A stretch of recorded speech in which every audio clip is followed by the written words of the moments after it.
ஆண்டவராகிய இயேசு பெருமானை முதற்கண் வணங்கி பெருந்திரளாக கூடி இந்த மேடைக்கு சுற்றிலும் தங்களுடைய இல்லங்களிலிருந்தும் என்னை கவனித்துக் கொண்டிருக்கிற உங்கள் அனைவரையும் வாழ்த்தி நேரடியாக இந்த அருளுரைக்கு சென்று விடுகிறேன். இதோட சென்னை தமிழ் சுவிட்ச் ஆஃப். இப்போ அன்னை தமிழ் சுவிட்ச் ஆஃப். சென்னை தமிழுக்கு வந்துடுறேன். கண்ணகி நகர் அப்படின்னாலே பொதுவாவே இல்லையா, பொதுவாவே கண்ணகி நகர் அப்படிங்கிறது ஒரு சென்னையினுடைய மற்ற இடங்கள்ல இருக்கிறவங்க விரும்பாத அல்லது நம்மளை பார்த்தாலே ஒரு மாதிரியா இருக்கும். நான் ஒரு நார்த் மெட்ராஸ் கை, அதை முதல்ல சொல்லிடுறேன். நான் வந்து புதுவண்ணாரப்பேட்டை சபை பகுதியை சேர்ந்தவன் நானு. ஸோ அந்த பகுதியில இருந்து நான் அண்ணா நகர்ல வேலை செஞ்சுட்டு இருக்கும்போது எங்க பக்கத்து ஆபீஸ்ல இல்ல எங்க ஆபீஸ்ல கூட வேலை செய்யறவங்களாம் என்ன செய்வாங்க, ப்ளீஸ் கொஞ்சம் கவனிங்க, நான் கொஞ்ச நேரத்துல முடிச்சிருவேன். அவங்களாம் தம்பி நீங்க எங்க இருந்து வர்றீங்க அப்படின்னு கேட்பாங்க. நான் புதுவண்ணாரப்பேட்டை அப்படின்னு முழுசா சொல்லுவேன். ஓ, நார்த் மெட்ராஸ் அப்படின்னு. இப்போ வட சென்னை அப்படின்னு சொன்னாலே நமக்கு என்ன, நம்மளை பத்தி ஒரு இழிவான ஒரு பார்வை பொதுவாகவே இருக்கும். அதே மாதிரிதான் கண்ணகி நகர், சைதாப்பேட்டை இந்த மாதிரிலாம் சொன்னோம்னா நம்ம பத்தி என்ன சொல்லுவாங்க, ஒரு மாதிரியாவே பார்ப்பாங்க. ஆனால் அந்த சூழலை இப்பொழுது கண்ணகி நகர் மாத்தி இருக்கு இல்லையா. நான் சொல்லி தெரிஞ்சுக்கணும்னு அவசியம் இல்லை. அந்த சூழலை என்ன செய்யுது, சிலப்பதிகாரத்துல இருக்க கண்ணகியை தெரியுதோ இல்லையோ, கண்ணகி நகரை எல்லாருக்கும் தெரியும். கண்ணகி நகர்ல இருக்கக்கூடிய நம்ம அன்பு மகள் கார்த்திகாவை எல்லாருக்கும் தெரியும் இல்லையா. அது ஒரு பெருமை. நான் என்ன சொல்ல வர்றேன்னா, நம்மை பார்த்து இழிவாக நினைத்தார்களோ, யாரெல்லாம் நம்மளை பார்த்து கொஞ்சம் சீப்பா நினைச்சாங்களோ, எது நம்மளுடைய அடையாளமா இருந்து, இப்ப சினிமாவெல்லாம் பாத்தீங்கன்னா கூட நான் ராயபுரமா, நான் நார்த் மெட்ராஸா, ஏன் தோடா அப்படி அந்த மாதிரி ஒரு நமக்கு வந்து நமக்கான ஒரு மரியாதை அவ்வளவுதான் இருந்துச்சு. ஆனால் அதெல்லாம் தூக்கி சாப்பிட்டு இன்னைக்கு வேர்ல்டு லெவல்ல கண்ணகி நகர் ஃபேமஸ் ஆயிருக்கு அப்படின்னா அது காரணம் என்ன? அவர்களெல்லாம் புறந்தள்ளிட்டு நம்ம என்ன செய்யறோம், நம்முடைய இலக்கை நோக்கி நம்ம தொடர்ந்து போறோம். அதனால இன்னைக்கு கண்ணகி நகர் ஃபேமஸ் ஆயிடுச்சு. நானு இப்படி சொல்லுவேன், கண்ணகியை தெரிந்திருந்தால், கண்ணகியை பத்தி தெரிஞ்சிருந்தா அவங்களா பூமர் அங்கிள், கண்ணகி நகர் கார்த்திகாவை தெரிஞ்சுதான் அவங்களா ஜென்சி இல்ல. அந்த மாதிரி இப்ப வந்து சூழ்நிலை மாறிடுச்சு. நான் ஒரு குட்டி கதை ஒண்ணு சொல்றேன், கவனிங்க. தம்பி தங்கச்சி, குட்டி கதை சொல்லலாமா? ஒரு ஆளு ஒரு கழுதைய வளர்த்தாரு. என்ன வளர்த்தாரு? கழுதை. என்ன என்னையும் பாக்குறீங்க மதி? இல்ல, ஒரு ஆளு கழுதை வளர்த்தாரு. அந்த கழுதை யூஸ்லெஸ் கழுதையா இருந்துச்சு. அதனாலதான் என்ன பாத்தீங்களோ? இல்ல, அந்த கழுதை ஒரு யூஸ்லெஸ், அதனால எந்த யூஸும் கிடையாது. அது ஒரு நாள் அவர் வீட்டு பக்கத்துல எதுக்கோ பள்ளம் தோண்டி வச்சிருந்தாரு, அந்த பள்ளத்துல விழுந்துருச்சு. இப்ப அந்த கழுதையை தூக்கணும்னா இவர் ஒருத்தால முடியாது. அதுக்கு என்ன பண்ணாரு, பக்கத்துல இருக்க யாருன்னா கூப்பிடணும்னு சொன்னா அதுக்கெல்லாம் அவங்களுக்கு எல்லாம் காசு கொடுக்கணும் இல்லையா. அப்ப அவர் யோசிச்சாரு, இந்த கழுதைய செலவு பண்ணி தூக்குறத விட இந்த பள்ளத்தையும் புதைக்கணும், கழுதையும் நமக்கு வேண்டாம். சரி, இந்த பகலம் தோண்டின மண் இருக்கு இல்லையா, அதெல்லாம் தூக்கி போட்டு அந்த கழுதைய மூடி அதை என்ன செஞ்சிடலாம், க்ளோஸ் பண்ணி கொண்டுடலாம் அப்படின்னு சொல்லி யோசிச்சு கழுதைய தூக்க முயற்சிக்காம அங்க இருக்கிற மண்ணை எடுத்து, மண்வெட்டியோ ஷவலோ எதை எடுத்து மண்ணை தூக்கி அந்த கழுதை மேல போட்டுக்கிட்டே இருந்தார். எதுக்காக? கழுதைய மூடி கொண்டு, அவ்வளவுதான், அது யூஸ் இல்லைல்ல, அதனால. ஆனா ஒவ்வொரு முறை அந்த மண்வெட்டியில தூக்கி போடுற மண்ணு இந்த கழுதை மேல விழுந்த உடனே அப்படி ஒரு சிலுப்பி அந்த மண்ணை தட்டி விட்டுரும். இவர் கொட்டிக்கிட்டே இருக்கிறாரு, அந்த கழுதை இப்படி சிலுப்பிக்கிட்டே இருக்கும். மண் அந்த குழியில நிறைய கழுதை மேல வந்து அது எஸ்கேப் ஆயிடுச்சு. நான் என்ன சொல்ல வரேன் தெரியுமா, எதை நம்மளை இழிவுபடுத்துறதுக்காக மக்கள் பயன்படுத்துறாங்களோ அதை அப்படியே சிலுப்பிட்டு அதை கொண்டு நம்ம மேல வர்றதுக்கு முயற்சி பண்ணணும். அதை கண்ணகி நகர் சாதிச்சிருக்குது. அந்த பிள்ளையோட வீடியோ பேட்டியெல்லாம் பார்க்கும்போது தன்னை மட்டும் அந்த பிள்ளை முன்னிறுத்திக்கல, எங்க ஊர்ல நிறைய ஸ்போர்ட்ஸ் இருக்குது, வேற விளையாட்டுகள் இருக்கு, நாங்க சாதிப்போம், கண்ணகி நகர்ன்றது என்னுடைய அடையாளமா இருக்குது, எங்க ஊருக்கு பெருமையா இருக்குன்னு சொல்லி அவங்க தன்னை மட்டும் இல்லாம தன்னுடைய ஊருக்கே பெருமையை கொண்டு வந்தாங்க. அதே போல இங்க இருக்கிற நீங்களும், ஒருவேளை உங்களை யாராவது ஒரு நம்ம ஏரியாவை பார்த்ததுனால, இப்ப எப்படி நான் வந்து புதுவண்ணாரப்பேட்டை N4 பக்கத்துல இருக்கிற ஒரு ஏரியால இருந்து வந்து நான், அப்ப பொதுவாவே சென்னையில வட சென்னையை வந்து விரும்ப மாட்டாங்க இல்லையா. ஆனால் அதெல்லாம் நான் இக்னோர் பண்ணிட்டேன். அதெல்லாம் நான் வந்து என்ன செய்யல, கண்டுக்கல. யாராவது என்னன்னா சொல்லிட்டு போறாங்க. என்னுடைய ஊர் என்னுடைய அடையாளம் கிடையாது. என்ன, அதாவது என்னுடைய ஊர்னால நான் வந்து பெருசா இல்லை, ஆனா என்னால என்னுடைய ஊரு பெருமை அடையலாம், அதை நான் செய்யலாம் அப்படின்னு சொல்லி நான் அப்படி மேல வரணும்ன்றதான் நம்ம எல்லாருக்கும் சொல்லக்கூடிய விஷயம். ஏன் இதை சொல்றேன்னா, இன்னைக்கு என்ன நம்ம கொண்டாடிட்டு இருக்கோம்? கிறிஸ்துமஸ் கொண்டாடிட்டு இருக்கோம். கிறிஸ்துவனுடைய பிறப்பு தான் கிறிஸ்துமஸ். அந்த தேதி எல்லாம் ரொம்ப முக்கியம் இல்ல. அப்ப கிறிஸ்துவனுடைய பிறப்பை கொண்டாடுற இந்த நேரத்துல கிறிஸ்துவும் இதை போல செய்தார். அதுதான் நான் உங்களுக்கு சொல்ல வர்றது. அம்மா கொஞ்சம் கவனிக்கிறீங்களா? பிளீஸ் இந்த பக்கம் கொஞ்சம் கவனிங்க. இயேசு கிறிஸ்துவும் அவர் மேல சுமத்தப்பட்ட அந்த அவச்சொல்ல வென்று அவர் மேல வந்து இன்னைக்கு உலகம் முழுக்க 2000 ஆண்டுகள் கடந்த உலகம் முழுக்க அவருடைய பிறப்பை கொண்டாடக்கூடிய ஒரு இடத்துக்கு அவர் வந்தார். அவர் மேல என்ன அவச்சொல் தெரியுமா? எப்படி என்னுடைய ஊர் வந்து நார்த் மெட்ராஸ்ன்னு சொல்லி என்ன கேவலமா பேசினாங்களோ, இல்ல நம்ம ஒரு கண்ணகி நகர்னு சொல்லிட்டு ஒரு மாதிரியா பார்த்துட்டு இருந்தாங்களோ, அதே போல இயேசு கிறிஸ்து வாழ்ந்த ஊருக்கு பேரு நாசரேத். நாசரேத் அப்படின்னு சொன்னா அது வந்து ஒரு ஒஸ்டான ஒரு ஏரியா. நாசரேத்ல இருந்து எந்த நன்மையும் வராது. இயேசு கிறிஸ்துவை பற்றி சொல்லும் போது யாரு அப்படின்னு ஒருத்தன் கேட்கிறான். இந்த நாசரேத்துல இருந்து வந்தார்ல, அவரை பத்தி தான் சொல்றேன் அப்படின்னு உடனே இவன் சொல்றான், நாசரேத்துல இருந்து இந்த மாதிரி நல்ல விஷயம் நடக்குமா அப்படின்னு சொல்லி அவன் கேட்டான். அந்த மாதிரி நாசரேத் அப்படிங்கிற ஊர்ல இருந்து எந்த நல்ல விஷயமே நடக்காதுன்ற ஒரு இடத்துல இருந்த இயேசு கிறிஸ்து தன் மீது சுமத்தப்பட்ட பழிகளை எல்லாம் என்ன செஞ்சாருன்னா மாத்தி போட்டு உலகத்தையே வென்று காண்பித்தார். அவர் ஏன் நாசரேத்துக்கு போனாருன்னு சொன்னா, இந்த என்ன சொல்றது, கோரியோகிராஃபி சாரி என்னது ஆங்கரிங் பண்ண சகோதரியும் அந்த சகோதரனும் நிறைய விஷயங்களை சொல்லிட்டாங்க. நான் ரொம்ப அதெல்லாம் உள்ள போகல. இயேசு கிறிஸ்துவானவர் யார் அப்படின்னா, அவர் கடவுள். அவர் ராஜாதி ராஜாவாக இருக்கக்கூடிய கடவுள். ஏன்னா அவர் கடவுள் மட்டும் இல்ல, இந்த பிரபஞ்சத்தையே ஆட்சி செய்கிற அரசராக இருக்கிறார். அவர் இந்த உலகத்துல மனிதனாக பிறந்தார். மனிதனாக பிறக்கும் பொழுது அவரு ஒரு சாதாரண தச்சனுடைய மகன் என்று அறியப்பட்டார். தச்சனுடைய மகனாக அறியப்பட்ட அந்த இயேசு கிறிஸ்துவை அவர் வாழ்ந்த ஊரை கருத்தில் கொண்டு நாசரேத் ஊர் சேர்ந்தவர் அப்படின்றதுனால நசரேன்னு சொன்னாங்க. அது அவரை இழிவுபடுத்தக்கூடிய ஒரு சொல்லாக இருக்கிறது. ஏன் அதை நசரேன்னு சொன்னாங்கன்னா, நாசரேத் ஊர்ல இருந்து வந்ததுனால நசரேன்னு சொன்னாங்க. நம்ம எப்படி கண்ணகி நகர்னு சொல்றோமோ அது போல இயேசு கிறிஸ்துவுக்கு நசரேன்ற சொல்லு ஒரு இழிவுபடுத்தக்கூடிய சொல்லா இருந்துச்சு. ஆனால் அதையே அவர் வெற்றி சொல்லாக மாற்றினார். எப்படி மாற்றினார் தெரியுமா? இயேசு கிறிஸ்து கடைசியில, அது அவருடைய மனித வாழ்க்கையினுடைய கடைசியில சிலுவையில அறையப்பட்டார். சிலுவையில ஒரு 4 எழுத்து எழுதிருக்கோம். யாரா பாத்திருக்கீங்களா? என்ன எழுதிருக்கோம்? Hello, INRI. ஐஎன்ஆர்ஐ அப்படிங்கிறது லத்தீன் மொழியில JNKJங்கிற ஒரு பொருள். அதாவது நசரேனாகிய இயேசு யூதருடைய ராஜா அப்படிங்கிறதா. ஈசோஸ் நசரேனஸ் ரெக்ஸ் ஜூடேரியம், அதான் ஐஎன்ஆர்ஐ. அப்ப எந்த நாசரேத் ஊரை சேர்ந்தவரா இருந்ததுனால அவரை இழிவுபடுத்தினாங்களோ, அதே நாசரேத் ஊரை சேர்ந்தவர் அரசர் அப்படின்னு சொல்லி, ராஜான்னு சொல்லி தன்னுடைய சிலுவையில எழுதப்படக்கூடிய அளவிற்கு அவர் வாழ்ந்தார். அவர் நசரேனாக மட்டும் இல்ல, நாசரேத்தூர் தச்சனுடைய குமாரன் என்றும் அறியப்பட்டார். நாம இப்ப செய்திக்குள்ள போயிடலாம். மத்தேயு 13ஆம் அதிகாரம் 53 இருந்து நானே வாசிக்கிறேன், தேவைப்பட்டா தம்பி வாசிப்பாரு. மத்தேயு 13ஆம் அதிகாரம் 53 இருந்து நான் வாசிக்கிறேன். பைபிள் இருக்குது. இயேசு இந்த உவமைகளை சொல்லி முடித்த பின்பு அவ்விடம் விட்டு தாம் வளர்ந்த ஊரிலே வந்து அவர்களுடைய ஜெப ஆலயத்திலே அவர்களுக்கு உபதேசம் பண்ணினார். அவர்கள் ஆச்சரியப்பட்டு, இவனுக்கு இந்த ஞானமும் பலத்த செய்கைகளும் எப்படி வந்தது? இவன் தச்சனுடைய குமாரன் அல்லவா? கவனிங்க, இயேசுவை இந்த உலகம் எப்படி பார்த்துச்சுன்னா, ஒரு கார்பெண்டர் மகனா பார்த்துச்சு. இவன் கார்பெண்டர் ஜோசப்புடைய பையன் தானே, மேரியம்மாவுடைய பையன் தானே அப்படின்னு சொல்லிதான் பார்த்துச்சு. இவன் தச்சனுடைய குமாரன் அல்லவா? இவன் தாய் மரியாள் என்பவள் அல்லவா? அப்படிலாம் சொல்லிட்டு இதெல்லாம் இவனுக்கு எப்படி வந்தது என்று சொல்லி அவரை பார்த்து ஆச்சரியப்பட்டு பேசிக்கொண்டார். இயேசு கிறிஸ்துவை பார்த்து என்ன செஞ்சாங்கன்னா ஆச்சரியப்பட்டாங்க.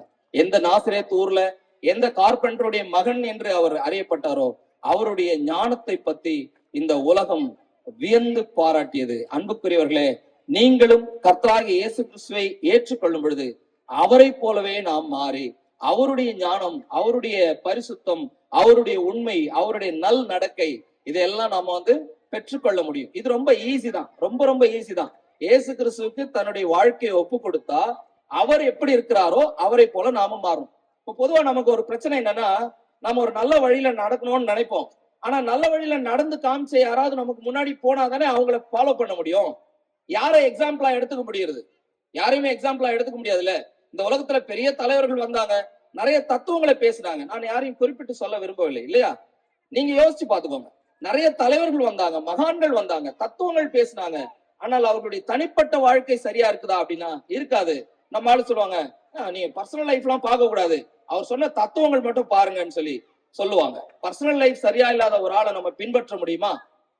நேத்து ஒரு நிகழ்ச்சியில சொன்னேன், இன்னைக்கும் சொல்றேன். ஒரு பெண்ணு, ஒரு வாலிப பெண்ணு என்ன பண்ணாங்கன்னா, ஒரு தன்னுடைய தலைவரை பத்தி ரொம்ப புகழ்ந்து பேசிக்கிட்டே இருந்தாங்க ட்ரெயின்ல போகும்போது. எங்க தலைவர் எப்படி தெரியுமா, அவருக்கு தெரியுமா, அவருடைய கீர்த்தி என்ன தெரியுமா, அவர் எப்படி பேசுவார் தெரியுமா, அவர் அப்படி இப்படின்னு சொல்லிக்கிட்டே இருந்தாங்க. உடனே அந்த எதிரில கேட்டுட்டு இருந்த ஒரு அம்மா, சரிம்மா உன் தலைவனை போலவே உனக்கு ஒரு புருஷன் வந்தா கட்டிக்குவியா அப்படின்னு கேட்ட உடனே, அது நான் ஏத்துக்க மாட்டேன் அப்படின்னு சொன்னாங்க. ஏன்னா தலைவன் சொல்ற தத்துவங்கள்லாம் சரிதான், அவருடைய தனிப்பட்ட வாழ்க்கை சரியில்லை. இது ஒரு கதை, என்ன ஒரு சம்பவம், நான் யாரையும் குறிப்பிட்டு சொல்லவில்லை. அப்ப இந்த உலகத்துல 100% பின்பற்றத்தக்க ஒரே ஒருவராக கர்த்தராகிய இயேசு கிறிஸ்து மட்டும்தான் இருக்கிறார். நான் எல்லா இடங்கள்லயும் சொல்லுவேன், இங்கேயும் சொல்றேன், இயேசு கிறிஸ்து என்னவெல்லாம் பேசினாரோ அதையெல்லாம் நீங்கள் பேசலாம். இயேசு கிறிஸ்து எங்கெல்லாம் போனாரோ அங்கெல்லாம் நீங்க போகலாம். இயேசு கிறிஸ்து என்னெல்லாம் எப்படியெல்லாம் நடந்து கொண்டாரோ அப்படியெல்லாம் நாம் நடந்து கொள்ளலாம். அப்படிப்பட்ட ஒரு மிக முக்கியமான, மிக பரிசுத்தமான ஒருத்தர் தான் இந்த இயேசு கிறிஸ்து. ஏன்னா சகோதரி சொல்றாங்க, அவர் கடவுள் மனிதனாக வந்ததுனால அவர் தூய்மையானவராக வாழ்ந்தார். அவருடைய பாதையில பின்பற்றணும். ஏன் நாம இதெல்லாம் சொல்றோம்? ஏன் நீங்க எவ்வளவு பேர் இருக்கும்போது இயேசு கிறிஸ்துவ பத்தி சொல்லிட்டு இருக்கீங்க அப்படின்னு கேட்டா, இயேசு கிறிஸ்து மட்டும்தான் 100% பின்பற்ற தகுந்த ஒரே ஒருத்தர். அதனால அவரை பத்தி சொல்றோம். மறுபடியும் நான் பாயிண்ட்க்கு வந்துடுறேன். அவரை யாருன்னு இந்த உலகம் சொல்லுச்சுன்னா, தச்சனுடைய குமாரன். தச்சன் என்ன பண்ணுவாரு? தச்சன் போய் மரம் வெட்ட மாட்டாரு. ஆனால் வெட்டின மரங்களை கொண்டு வந்து அதை இழைப்பார். மரம் டிம்பர் மார்க்ல பாத்தீங்கன்னா மரமா இருக்கும், அதை வெட்டி ஒரு சைஸா பலகையாவோ ரன்னர் மாதிரியோ வச்சிருப்பாங்க டிம்பர்ல எல்லாம் போனா இல்லையா. அப்ப அந்த மரங்களை வாங்கிட்டு வந்தா அந்த மரத்து மேல கொஞ்சம் ரஃப்பா இருக்கும். இந்த தச்சன் என்ன பண்ணுவார்னா இழைப்பார். நம்முடைய வாழ்க்கையை இழைத்து மென்மையாக்கி அழகாக்குகிற ஒரு தச்சனுடைய குமாரன் தான் இந்த இயேசு கிறிஸ்து. இதெல்லாம் நாசரேத் ஊர்னு அவரை சொன்னது, அவருடைய ஊர் பேரால இழிவு பண்ணது அவரை இழிவு செய்யறதுக்காக, அவருடைய தொழிலை சொன்னது அவரை இழிவு பண்றதுக்காக. ஆனால் அதெல்லாம் உண்மையாக இருந்துச்சு இல்லையா. ஒரு தச்சன் எப்படி ஒரு ரஃப்பான ஒரு மரத்தை இழைச்சு அதை அழகா ஷைன் பண்ணுவாரோ, அதே போல நம்முடைய வாழ்க்கையும் இந்த இயேசு கிறிஸ்து ஷைன் பண்ணுவாரு, நல்லா பாலிஷ் ஆக்குவாரு, ரஃப்பான கேரக்டர்லாம் எடுத்துருவார். அடுத்தது அவர் என்ன பண்ணுவார்னா சைஸ் பண்ணுவார். கரெக்டான சைஸுக்கு வெட்டுவார். தேவையில்லாததெல்லாம் கொத்தி செதுக்கி ஓட்ட போட்டு எல்லாத்தையும் ஜாயின் பண்ணுவார். சைஸ் பண்ணுவார், ஜாயின் பண்ணுவார். உங்களுடைய வேண்டாத பழக்கங்கள், ஒருவேளை குடி பழக்கம் போன்ற பழக்கங்கள் இருக்கலாம், இல்ல ஏதாவது ஒரு தொடர்பு இருக்கலாம். இந்த இயேசு கிறிஸ்து கிட்ட வரும்போது எல்லாம் ஆட்டோமேட்டிக்கா போகும். உங்ககிட்ட பேசிட்டு இருக்கிற நான் என்னுடைய 18, 19, 20வது வயசுல செய்யக்கூடாத எல்லா தப்பையும் நான் செஞ்சேன். இப்ப அதெல்லாம் சொல்லி அதுவும் மைக் போட்டு சொல்றதுல எனக்கு விருப்பமே இல்லை. என்னோட பெரியவங்க எல்லாம் இருக்கிறீங்க. ஒரு வாலிபன் செய்யக்கூடாத அத்தனை தப்பையும் நான் செஞ்சிட்டு இருந்தேன். சீ, எவனுக்கோ சாவு வருது, நல்லவனாம் சாவுறான் அப்படின்னு என்ன கிராஸ் பண்ணி போகும்போது சொல்லுவாங்க. அதுக்கு என்ன அர்த்தம்? நல்லவனுக்கெல்லாம் சாவு வருது அப்படின்னா என்ன அர்த்தம்? இவன் இன்னும் சாவாம இருக்கானேன்னு அர்த்தம். எங்க ஊர் மக்கள் என்னை பார்த்து அப்படிதான் பேசுவாங்க. போதுபர் அப்படின்வாங்க. அந்த ஒரு வார்த்தை போதும், போதுபர் அப்படின்னா என்ன பார்த்து. ஆனால் இன்றைக்கு அதே ஊர் நான் போகும்போது தோத்திரம் ஐயா, வணக்கம் சார் அப்படின்றாங்க. எது மாத்துச்சு? இந்த பைபிள் மாத்துச்சு. இயேசு கிறிஸ்துவினிடத்துல நீங்கள் வரும் பொழுது உங்களுடைய வாழ்க்கை மாறும். அவர் தேவையில்லாத பழக்கங்களை, தேவையில்லாத நட்பை, தேவையில்லாத தொடர்புகளை துண்டித்து போடுவார். உனக்கு தேவையான அளவுக்கு உன்னை ஷைன் பண்ணுவார். நம்மை ஷைன் பண்ணக்கூடியவர். அதே மாதிரி ஒரு மரம், அது மரமாவே இருக்கும். ஆனா அந்த மரத்தை இழைச்சி, அதை செதுக்கி, அதை ஓட்ட போட்டு, அதை கொஞ்சம் ஷார்ப் பண்ணி, அதை தேவையான அளவுக்கு வெட்டி ஒரு உருப்படியா செய்யும்போது, இந்த மேடை இல்லையா, இந்த மேடையில பலகை இருக்கும், இந்த வண்டி இருக்குது பாருங்க, அதுலயும் கொஞ்சம் பலகை எல்லாம் இருக்கும். இப்ப பலகை எல்லாம் காணும், எல்லாமே மெட்டல்ல வந்துருச்சு. ஆனாலும் சில வண்டிகள்ல பலகை இருக்கும். நம்ம வீடுகள்ல இருக்க டேபிள், சேர் இதெல்லாம் எப்படி வந்துச்சு? சாதாரண மரமா இருந்தது, பயன்பாடுக்கு இல்லாம ஓரமா இருந்தது. அதை இழைத்து கொண்டு வந்து ஒரு பயன்படுத்தக்கூடிய பொருளாக மாற்றுகிறவர் தான் தச்சன். அப்ப இயேசு கிறிஸ்து என்ன சொன்னாங்க? ஒரு கார்பெண்டருக்குள்ள அவர் தன்னுடைய உலக பிரகாரமான தந்தைக்கு, ஏன்னா அவர் பரலோகத்தினுடைய குமாரன், அவருக்கு பயாலஜிக்கல் ஃபாதர் இல்ல, உயிரியல் தந்தை கிடையாது, தாய் மட்டும்தான். ஆனா சட்டப்பூர்வமான தந்தை இருக்கிறார். அவர் யோசேப்பு, ஜோசப், அவருடைய மகன் என்றுதான் ஊர் அறிந்தது.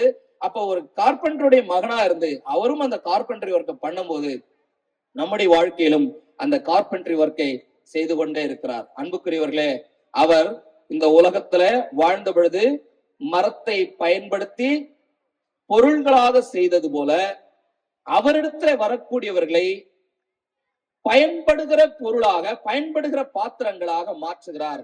கடைசியிலே அவரும் அந்த 2 மர துண்டுகளிலே நம்முடைய பாவங்களுக்காக தம்மையே பலியாக ஒப்பு கொடுத்தார். அவர் கார்பெண்டர் இல்லையா?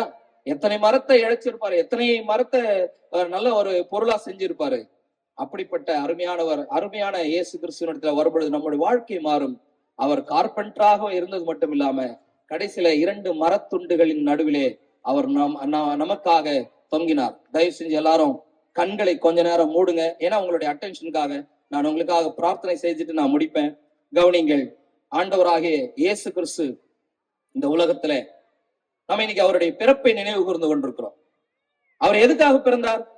உங்களுக்கும் எனக்கும் வரக்கூடிய நரக தண்டனையிலிருந்து நம்மை விடுதலை செய்வதற்காக இரட்சகராகவே பிறந்தார். இயேசு என்கிற பேருக்கு விடுதலை செய்கிறவர்னு அர்த்தம். கிறிஸ்து என்கிற பேருக்கு அதுக்காகவே நியமிக்கப்பட்டவர்னு அர்த்தம். இயேசு கிறிஸ்து என்றால் உங்களையும் என்னையும் விடுதலை செய்வதற்காகவே நியமிக்கப்பட்டவராக கடவுள் மனிதனாக இந்த உலகத்திலே வந்தார். ராஜாதி ராஜாவாக இருந்தவர் ஒரு சாதாரண தச்சனுடைய குமாரனாக இந்த உலகத்திலே அறியப்பட்டார். அவரிடத்துல வரக்கூடிய எல்லாருடைய வாழ்க்கையும் அப்படியே மாற்றக்கூடியவர். அதுக்கு உயிருள்ள எடுத்துக்காட்டு நான் தான். 30 ஆண்டுகளுக்கு முன்னால போக்கிரியா சுத்திக்கிட்டு இருந்த என்னை பார்த்து, மகனே என்கிட்ட வான்னு சொன்ன பொழுது இது போன்ற ஒரு மாலை நேரத்துல இந்த இயேசு கிறிஸ்துவுக்கு என்னுடைய வாழ்க்கையை நான் ஒப்பு கொடுத்தேன். அன்னையில இருந்து என்னுடைய பீடி சிகரெட் எங்க போச்சுன்னு தெரியாது, குடிப்பழக்கம் எங்க போச்சுன்னு தெரியாது. நான் வாழ்ந்த இடத்த உங்களுக்கு சொல்லிட்டேன், கெட்ட வார்த்தையா பேசுவேன், கெட்ட வார்த்தை எங்க போச்சுன்னு தெரியாது. இன்றைக்கு நான் ஒரு பாஸ்டராக இன்னும் சில பொறுப்புகளிலே நான் இருக்கிறேன். இந்த வாழ்க்கையை மாற்றினவர் என் ஆண்டவராகிய இயேசு கிறிஸ்து தான். என்னுடைய வாழ்க்கையை மாத்தி எங்க குடும்பத்துல நான் தான் ஃபர்ஸ்ட் கிறிஸ்டியனானே. நான் இன்னொரு விஷயத்த சொல்றேன், கண்ண மூடிட்டே கேளுங்க. என்னுடைய ட்ரெஸ்ஸை துவைக்கும் போது என் பாக்கெட்ல இருந்து சிகரெட்டை எடுத்து போட்டு எங்க அம்மா ட்ரெஸ் துவைக்கும். எங்க அம்மா வயிறு எப்படி பத்தி எரிஞ்சிருக்கோம் இல்லையா? இப்போ எங்க அம்மா உயிரோட இருக்கிறாங்க. தன் மகனுடைய பாக்கெட்ல விரும்பத்தகாத இதெல்லாம் இருக்கு. நான் என்னதான் பண்றேன்னு எங்க அம்மாவுக்கு நல்லா தெரியும். கேட்க முடியாது, அப்பா செத்து போயிட்டாரு, சொல்ற பேச்சு கேட்க மாட்டான் பையன், அப்படிதான். ஆனால் இந்த வேதத்தை எடுத்த பிறகு என்னுடைய வாழ்க்கை மாறிச்சு. எங்க அம்மா கண்டுபிடிச்சாங்க, பையன் ஏதோ சபைக்கு போறான், நல்லவடா மாறிட்டான், சரி அங்கேயே போட்டோம் அப்படின்னு சொல்லி. கொஞ்ச நாள் கழிச்சு எங்க அம்மா, எங்க தங்கச்சி, எங்க அண்ணன், தம்பி எல்லாரும் ஒட்டு மொத்தமா என்னுடைய வாழ்க்கையை பார்த்து இந்த கிறிஸ்தவுக்குள்ள வந்தாங்க. இன்றைக்கு நாங்கள் ஒரு முழு கிறிஸ்தவ குடும்பமாக, நாங்க இந்து குடும்பத்தை சேர்ந்தவர், ஆனால் இப்பொழுது ஒரு கிறிஸ்தவ குடும்பமாக நாங்கள் மாறி இருக்கோம். பேர் மாத்தல, கலர் ட்ரெஸ் போட்டுக்கல, மீசை எடுத்துக்கல, பாஸ்டர் தான் மீசையெல்லாம் எடுத்துக்கணும் அப்படிலாம் ஒண்ணும் இல்ல. அது ஒருத்தருடைய விருப்பம், எப்படி ஸ்டைல் பண்ணிக்கோங்க. நகை போடக்கூடாது, பொட்டு வைக்க கூடாது, பூ வைக்க கூடாது, இதெல்லாம் ஒரு மேட்டரே கிடையாது. உங்க உள்ளத்தை இயேசு கிறிஸ்து மாற்றுகிறார். என்னுடைய வாழ்க்கையை மாற்றின அந்த இயேசு கிறிஸ்து எப்படி ஒரு தச்சன் மரமாக இருக்கக்கூடியதை பொருளாக மாற்றுகிறாரோ, அதே போல உங்களுடைய வாழ்க்கையை, பயனற்ற வாழ்க்கையை பயனுள்ள வாழ்க்கையாக மாற்றுவார். நான் உங்களுக்காக ஜெபிக்கிறேன். ஜெபிச்சுட்டு அவங்க கிட்ட கொடுத்துறேன். அன்புள்ள பிதாவே, உம்முடைய குமாரன் எங்கள் இரட்சகராகிய இயேசு கிறிஸ்துவினுடைய பிறப்பு, அவர் எப்படி அவமானத்தை வெற்றியாக மாற்றினார். நாசரேத்து ஊரான் என்று சொன்ன பொழுது அதே நாசரேத்து ஊரனுடைய ராஜா, நாசரேத்து ஊரானாகியவர் ராஜா என்று எழுதப்பட்டது போல அவர் தன்னுடைய வாழ்க்கையிலே ஒழுக்கமாக வாழ்ந்து எங்களுக்கு முன்னுதாரணமாக இருந்தாரோ, அதே போல அவரிடத்துல வருகிறவர்கள் எல்லாரையும் அவர் மாற்ற வல்லவராக இருக்கிறார். ஏனென்றால் எங்கள் இரட்சகர் இயேசு கிறிஸ்து சிலுவையிலே மரித்தவர் மட்டுமல்ல, அவர் அடக்கம் பண்ணப்பட்டார். மரணத்தை ஜெயித்து 3வது நாளிலே வெற்றி வேந்தராக உயிரோடு எழுந்து 40 நாட்கள் 500க்கும் மேற்பட்டவர்கள் உயிரோடு எழுந்து அவரை காணத்தக்கதாக, பதிவு செய்யத்தக்கதாக இந்த உலகத்திலே வாழ்ந்து எல்லாரும் காண்கிறபடி விண்ணேற்றம் அடைந்தார், பரலோகத்துக்கு சென்றார், மீண்டும் வருகிறேன் என்று சொல்லியிருக்கிறார். அவருடைய வருகைக்காக இந்த உலகம் காத்திருக்கிறது. அந்த இயேசு கிறிஸ்துவினுடைய வருகைக்கு முன்பதாக யாரெல்லாம் அவரை ஏற்றுக்கொள்கிறார்களோ அவர்களுக்கு எல்லாருக்கும் ஜாதி, மதம், இனம், மொழி, நிறம் எந்த வேற்றுமையும் இல்லாமல் இந்த வாழ்க்கை மாற்றம் கிடைக்கும். அதைத்தான் இந்த வாழ்வு தரும் நற்செய்தி மன்றம் எல்லா இடங்களிலும் சொல்லிக் கொண்டிருக்கிறது. அதைத்தான் கிறிஸ்தவர்கள் சொல்லிக் கொண்டிருக்கிறோம். அன்பின் ஆண்டவரே, இந்த நாளிலும் ஒரு வாய்ப்பு கிடைத்து நாங்கள் இந்த மக்களுக்கு இந்த அன்பின் செய்தியை சொல்லியிருக்கிறோம். கேட்டிருக்கிற ஒவ்வொருவருடைய இருதயங்களிலும் அவர்கள் இதை சீர்தூக்கி பார்த்து இந்த இயேசு கிறிஸ்துவுக்கு தங்கள் வாழ்க்கையை ஒப்பு கொடுத்து வாழ்க்கை மாற்றத்தை பெற்றுக்கொள்ள இவர்களை உம்முடைய ஊழியக்காரன் ஆசீர்வதிக்கிறேன். இந்த கண்ணகி நகர் 4 புறங்களிலும் 4 திசைகளிலும் உம்முடைய பாதுகாப்பு இருக்கட்டும்.